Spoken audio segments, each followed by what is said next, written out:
Bienvenue dans School TV Le Mag. Chaque semaine, nous mettons en lumière des initiatives, qu'elles soient locales, régionales ou nationales, qui façonnent l'avenir de l'éducation. Et je suis en compagnie de Cécilia Brio. Salut Cécilia. Salut Ali.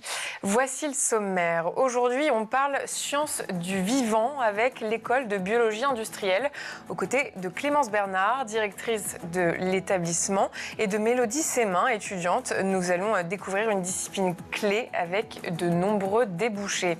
Traitement des maladies, préservation de la biodiversité, innovation en cosmétique et agro-industrie, autant d'enjeux que nous aborderons avec un focus particulier sur une journée d'immersion où des lycéens ont découvert la formulation de produits cosmétiques dans les laboratoires de l'école. Une expérience unique qui les a plongés dans le quotidien d'un ingénieur en biologie industrielle. Et toi, Cécilia, dans ta loupe, de quoi nous parles-tu ? Je vais vous parler d'une jeune femme qui s'appelle Marine et qui recycle des vieux chewing-gums. Miam miam. C'est parti pour une nouvelle émission. Bonjour Clémence Bernard. Bonjour. Bienvenue. Je rappelle que vous êtes donc directrice générale de l'école de biologie industrielle, aussi appelée EBI. Oui, tout à fait. Et bienvenue Mélodie Sémin, étudiante à l'école de biologie industrielle. Bonjour. Clémence, pour commencer, un peu de contexte, qu'est-ce que la biologie industrielle ? Alors, la biologie industrielle, ça va être en fait, on va toucher tous les domaines dans lesquels on va avoir du vivant. Et donc, tous les domaines industriels dans lesquels on va retrouver du vivant. Donc, on va toucher les secteurs, comme vous le disiez, de la cosmétique, du pharmaceutique, de l'agroalimentaire. Et puis, l'environnement sera présent durablement dans tous ces secteurs-là pour développer des produits qui soient éco-responsables et qui soient aussi respectueux de l'environnement et de la biodiversité. Et plus concrètement, quels produits en sont issus, quels produits du quotidien ? Alors, on a des produits, les produits qui sont issus des bio-industries, oui. Ça va être dans le secteur pharmaceutique, par exemple, les médicaments, donc comment soigner les êtres vivants, des médicaments, des vaccins. Dans le domaine cosmétique, ça va être comment développer le bien-être des êtres vivants, donc comment créer une crème qui permette de soigner. Parfois, vous parliez tout à l'heure justement des journées d'immersion et on parlait d'acné avec nos jeunes lycéens. Dans l'agroalimentaire, c'est comment nourrir durablement en tenant compte justement nourrir toute la planète durablement et en la préservant, notre planète. Et puis, tout ça, du coup, on entend bien le terme durable à chaque fois et conserver la biodiversité. C'est-à-dire réfléchir à la composition de produits alimentaires, de produits finis ? Alors, si on rentre, plutôt que dans bio-industrie, on rentre dans le métier d'ingénieur pour lesquels on forme, ou d'assistant ingénieur, c'est en effet mêler les sciences, la compréhension du vivant, avec la technologie, c'est-à-dire les outils, les procédés, ce qui fait d'ailleurs qu'on appelle aujourd'hui les biotechnologies, finalement, pour pouvoir concevoir des solutions qui répondent soit à des besoins, soit à des problématiques qui sont plutôt des enjeux en général, même sociétaux, relativement élevés. Et quelles sont les différentes formations que vous proposez ? C'est sur le même nombre d'années à chaque fois ? Alors nous, on a 2 formations principales, qui sont la formation d'assistant ingénieur sur 3 ans, et puis on a la formation complète aussi d'ingénieur, qui va être sur 5 ans, puisqu'on a une prépa intégrée, comme on dit, 2 plus 3. Et puis après, on a aussi des formations vraiment d'experts, où c'est une seule année, après un bac plus 5, on peut devenir expert en réglementation, en affaires réglementaires de produits cosmétiques et de parfumerie. C'est pour ça que je rejoins un peu les thématiques que l'on développait tout à l'heure. Et l'autre master, c'est un master spécialisé QHSE-RSE. On parlait d'environnement, donc spécialisé qualité, hygiène, sécurité, environnement, mais aussi toute la partie responsabilité sociétale des entreprises, qui est primordiale dans ce domaine industriel en tout cas. Et c'est quoi un assistant d'ingénieur ?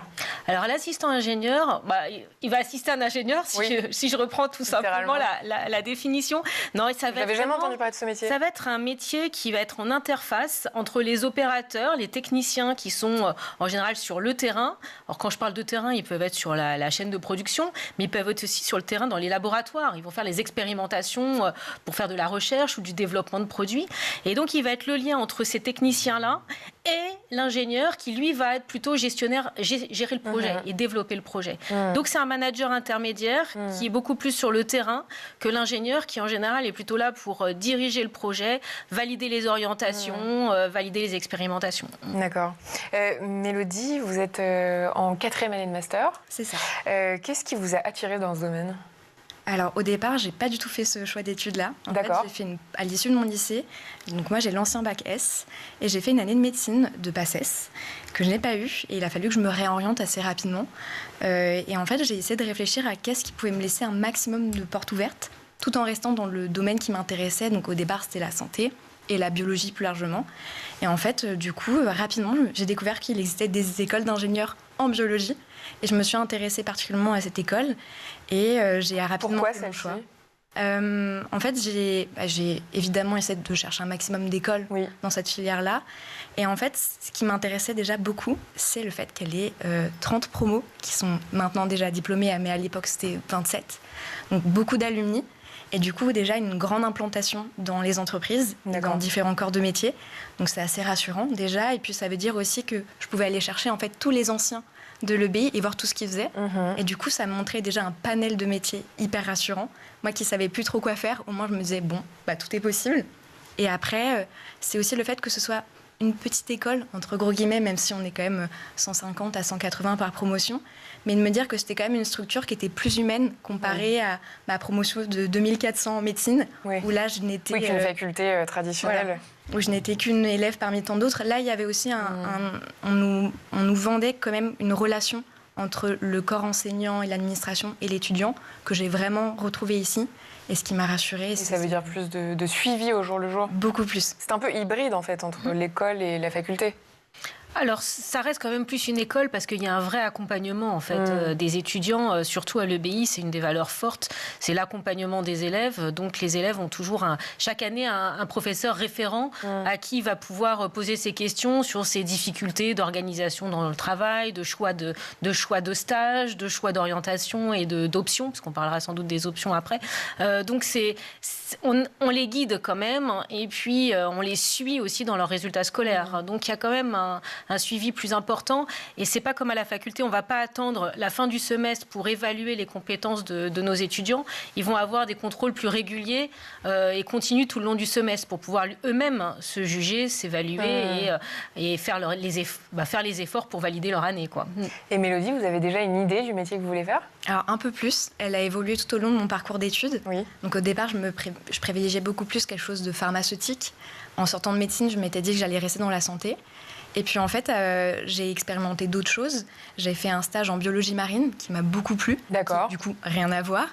Et puis, très récemment, je me suis... consistait en quoi ? En fait, j'ai travaillé sur de la recherche et de la conservation.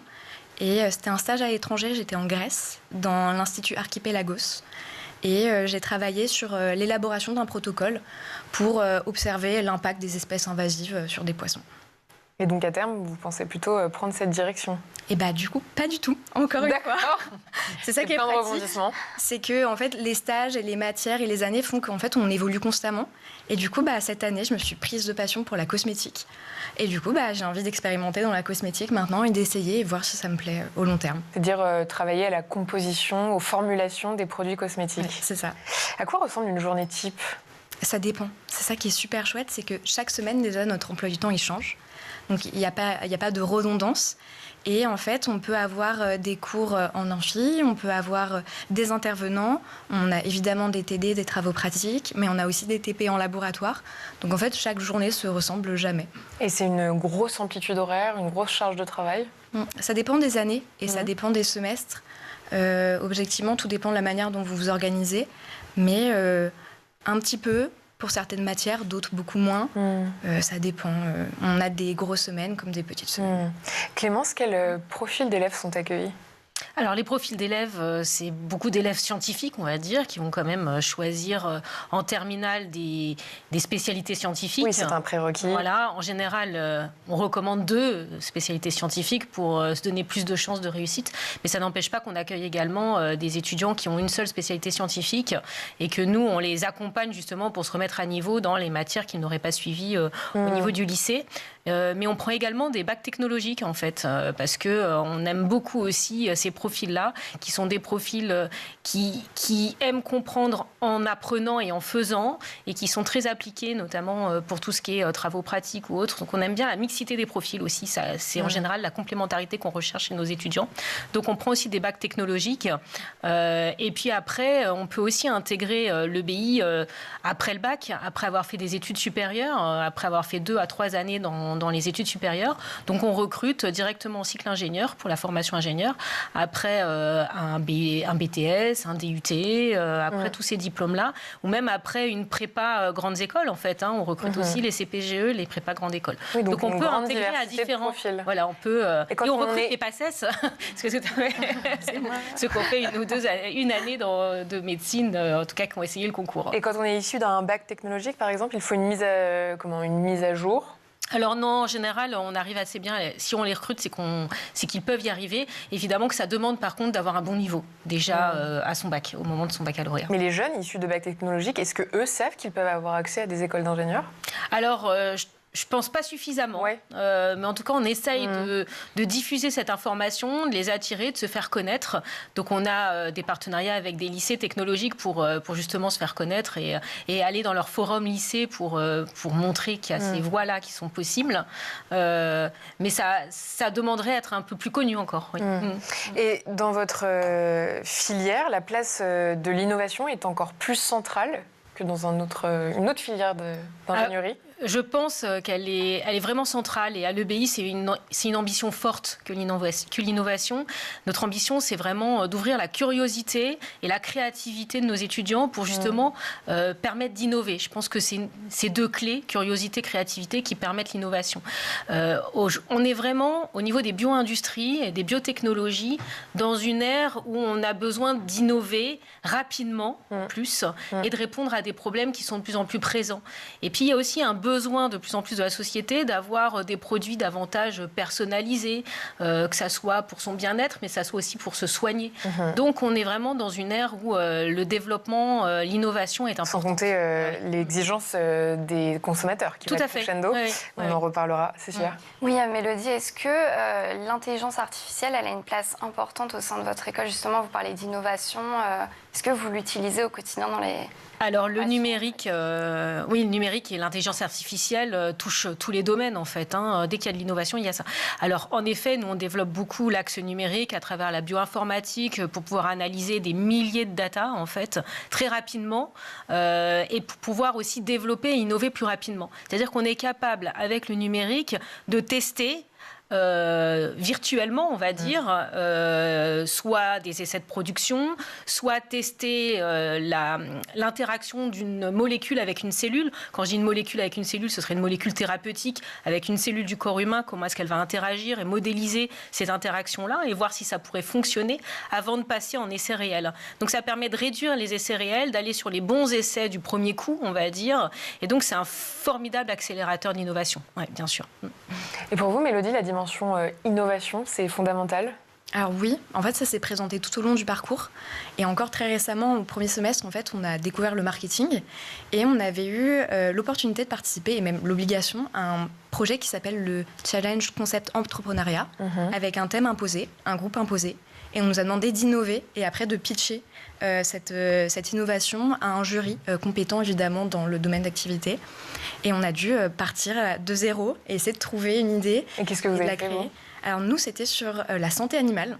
D'accord. Et on a essayé de ne pas partir sur du gadget. On aurait pu très bien aller sur un collier pour chien ou quelque chose. On allait sur un thème totalement différent, sur les poissons, sur l'aquaculture. D'accord. Et en fait, on a essayé de proposer une poudre de chélateur. Donc un chélateur, plus simplement, c'est ce qui va capturer les métaux lourds, que ce soit dans l'eau ou dans l'animal, et de permettre de faciliter son élimination. Et c'est une grande problématique actuelle, par exemple, dans nos boîtes de thon. Et le saumon, évidemment. Donc on a proposé ça et on a tout fait pour que notre idée, elle gagne. Clémence, Mélodie parle du marketing qui leur est enseigné. C'est vrai que ce n'est pas la première chose qui nous vient dans une école d'ingénieurs. Ça veut dire quoi, que vous formez aussi de potentiels futurs entrepreneurs ? Alors, on forme de potentiels futurs entrepreneurs et on a chaque année des étudiants qui prennent le statut d'étudiants entrepreneurs pour continuer à développer leur idée et leur innovation, ou alors qui créent leur entreprise à la sortie de l'école, ou alors qui la créent, mais quelques années plus tard. En fait, nous, notre objectif, c'est de faire germer une éventuelle vocation et de montrer que c'est possible et de faire baisser les freins et les appréhensions qu'on pourrait avoir à l'idée de se lancer dans une entreprise, en fait, dans la création d'entreprise. Donc oui, c'est important puisqu'en plus, c'est une des clés, je redisais, de la créativité. C'est d'être capable d'imaginer une solution et puis d'y croire et puis d'aller pouvoir la vendre aussi quelque part. Exactement. C'est-à-dire quoi? C'est-à-dire qu'au sortir de votre formation, on est armé pour fabriquer sa crème, de la formulation jusqu'à la vente, quoi. Jusqu'à la vente, en effet. En fait, la spécificité de notre école, et ce que disait Mélodie à travers son parcours de réflexion sur sa voie professionnelle, c'est qu'on les forme à un socle commun où ils vont vraiment toucher tous les métiers, de la recherche à la conception, c'est-à-dire comment je vais formuler mon produit. Si je prends le secteur pharmaceutique, est-ce que je fais une gélule, est-ce que je fais un sirop? C'est toutes ces formes-là qui peuvent exister. À comment je le produis du laboratoire à l'échelle industrielle, et après comment je vais le vendre. Mais il n'y a pas que le vendre, c'est aussi le marketing, c'est identifier le besoin aussi en amont, donc lancer l'idée au niveau de la conception de ce qu'on voudrait produire.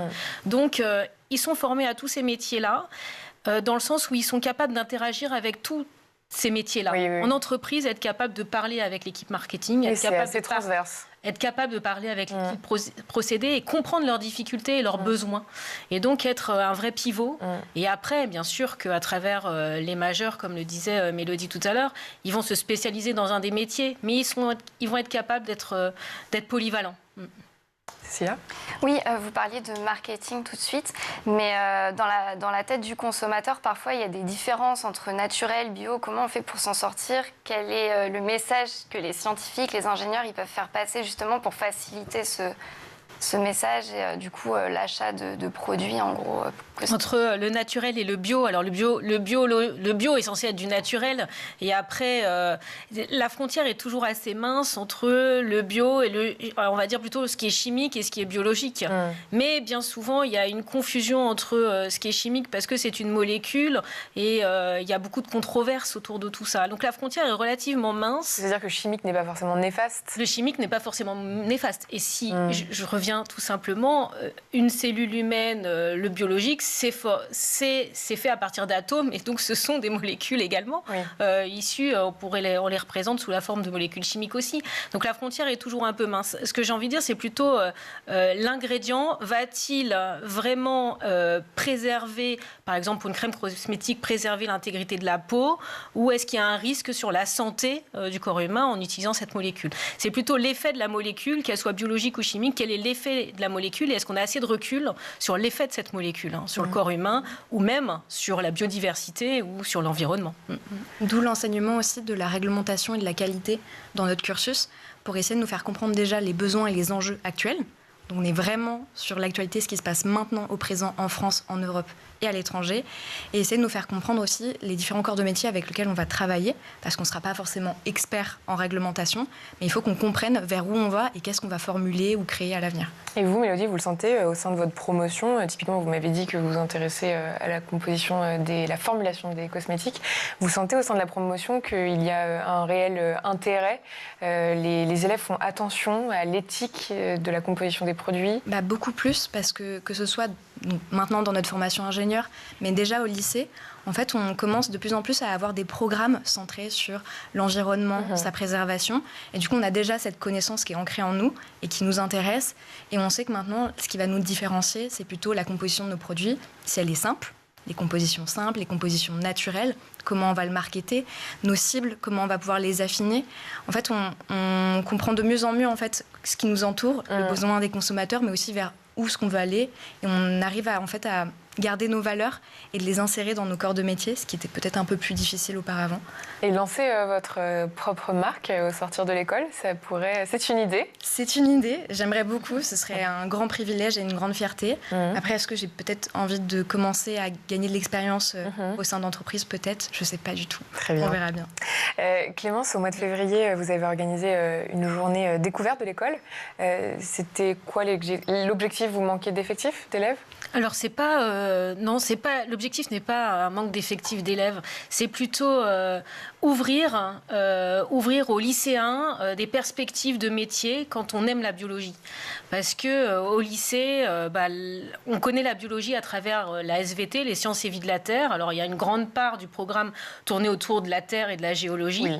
Et il y a une part après tournée autour des sciences de la vie, mais on est plutôt dans l'approche compréhension du fonctionnement du corps humain ou des êtres vivants. C'est vraiment les fondamentaux, quoi. Voilà, c'est des fondamentaux. Ce qui fait d'ailleurs qu'en général, ça attire plus, les lycéens sont plus attirés par le domaine de la santé parce qu'ils connaissent la biologie à travers essentiellement le corps humain ou les êtres vivants.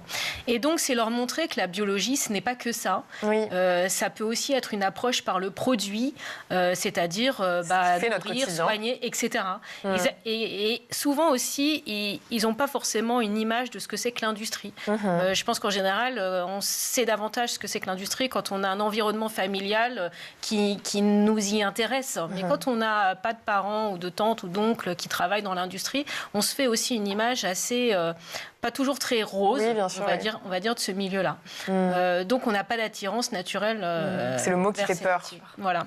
Et justement, cette expérience, cet événement, il s'est voulu immersif, c'est ce que je disais en introduction de cette émission. Est-ce que vous pouvez nous en dire plus ?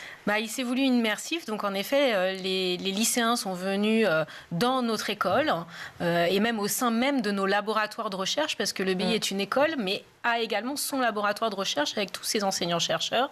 Et on travaille sur plusieurs secteurs, domaines de recherche en tout cas. Et donc on les a vraiment fait rentrer dans nos laboratoires. Ils ont fait ils se sont mis dans la peau d'un ingénieur, on va dire. Donc, la première étape pour un ingénieur, c'est de comprendre les phénomènes. Donc, qu'est-ce qui se passe ? Et donc là, on leur a fait comprendre le phénomène et les mécanismes qui se produisaient sur la peau quand on avait le développement de boutons et qu'on appelle donc l'acné. Donc, c'était un vrai sujet pour eux. Donc, comment l'acné apparaît ? À quoi c'est dû ? Et donc, les sensibiliser à l'aspect microbiologique, en fait, et à ce qu'il y a sur la peau. Et puis après, une fois qu'on a compris, c'est comment formuler un actif qui va permettre de réduire l'acné, donc la réaction inflammatoire qu'on a avec les boutons. Donc, quel actif pourrait agir sur ces boutons ? Donc, formuler ce produit et après vérifier, parce que c'est pas le tout, c'est vérifier que ça marche vraiment, en fait. Donc, ils sont allés en microbiologie également. Après avoir formulé, ils sont allés en microbiologie pour tester l'efficacité de leur actif et de leurs produits sur la réaction cutanée. Donc, ils ont été de l'analyse à la mise en œuvre d'une solution et à la validation de la solution. Oui, c'est très concret finalement. Voilà, exactement. Et Mélodie, vous avez eu l'opportunité de participer à ce genre d'initiative, d'expérience concrète avant d'intégrer l'école ? Alors non, pour être tout à fait honnête, pas du tout. Et vous pensez que ça peut être déterminant pour un élève, un lycéen ? Beaucoup plus. En fait, je pense que lors du choix d'un lycéen, c'est ce qui va se présenter à lui, évidemment, que ce soit son environnement proche, familial ou ami. Et c'est aussi le contenu qu'il va voir sur les réseaux sociaux ou dans ses lycées. Et le fait d'intervenir dans les lycées ou au contraire de faire venir des lycéens, je pense que ça peut avoir un impact positif, déjà sur leur perception des ingénieurs, s'ils travaillent avec nous plus tard, même si ce n'est pas leur domaine d'études, il faut qu'ils arrivent à nous comprendre. Et après, peut-être que ça peut aussi créer des vocations, et c'est ce que je souhaite. Ne bougez pas, mesdames, c'est l'heure de la loupe.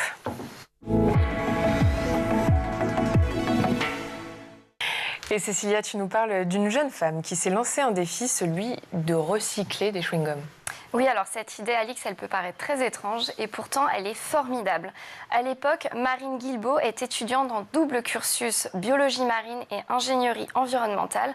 Alors, lors d'un de ses cours qui est consacré à la micro-entreprise, elle imagine un concept, celui de collecter des chewing-gums pour les transformer en jeux de plage. Alors, vous allez me dire, Alix, pourquoi un chewing-gum ? Tout à fait. Pourquoi un chewing-gum ? C'est ça. Eh bien parce que le chewing-gum, c'est le deuxième déchet urbain le plus répandu au monde après les mégots de cigarettes.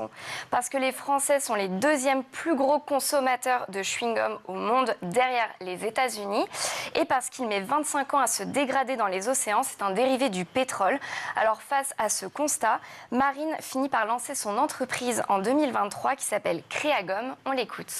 Le chewing-gum est le deuxième déchet le plus produit au monde. On a tous déjà vu par terre, dans nos rues, sous les tables à l'école, sous nos chaussures. Eh bien, savez-vous que le chewing-gum est en fait un dérivé du pétrole, c'est du plastique qui met 25 ans à se dégrader dans les océans. Pourquoi dans nos océans? Pour nettoyer les rues, les mairies mettent en place des jets à haute pression pour nettoyer les pavés.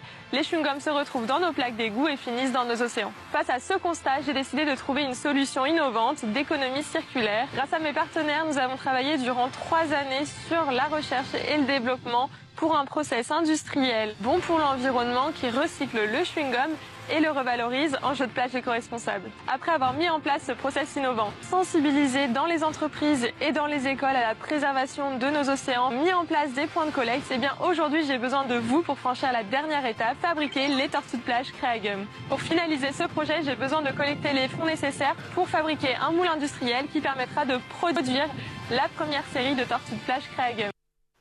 Des tortues de plage fabriquées à partir de chewing-gum, mais aussi des fournitures scolaires, des règles, des équerres, des rapporteurs qui sont destinés aux écoles. Marine a pensé à tout.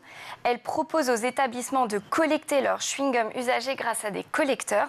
Ils seront ensuite recyclés et transformés en fournitures scolaires. Et d'ailleurs, Cécilia, son parcours inspire. Oui, la chercheuse de 24 ans propose du primaire jusqu'à l'université des ateliers de sensibilisation à l'environnement et à la biologie marine. Elle a d'ailleurs été récompensée à plusieurs reprises pour son engagement et son projet porteur.